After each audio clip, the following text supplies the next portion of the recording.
নমস্কার, আপনারা দেখছেন আধ্যাত্মিক ভারত। ভারত পৃথিবীর শান্তির কথা বলে। সত্য 10টা মহাপুরুষরা একটা কথা বলেন, যে জীবনে কোনো দিন সুখ পায়নি সেই সবচেয়ে সুখে আছে। আমার গুরুদেবও ঠিক এই কথাই বলতো, যে দুঃখই হচ্ছে তোর মঙ্গলের কারণ।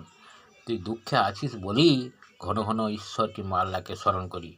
তাই আজকে হাড়ে হাড়ে টের পাচ্ছি যে কোনো দিন সুখ পায়নি সেই কিন্তু সবচেয়ে বেশি সুখে আছে। কেননা যে সুখের ছোঁয়া দেখেনি, সুখ কি জানেনি, মানে যেটাই সে জীবন ধারণ করছে এটাই তার কাছে সবচেয়ে বেশি সুখ।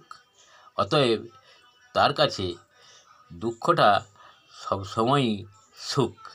তাই একটা মানুষ যে কোনো দিন জীবনে সুখ পায়নি সেই সবচেয়ে বেশি সুখে আছে। ধন্যবাদ। আজ এই পর্যন্ত। সবাই সুস্থ থাকবেন, ভালো থাকবেন। আধ্যাত্মিক ভারত, ভারত পৃথিবীর শান্তির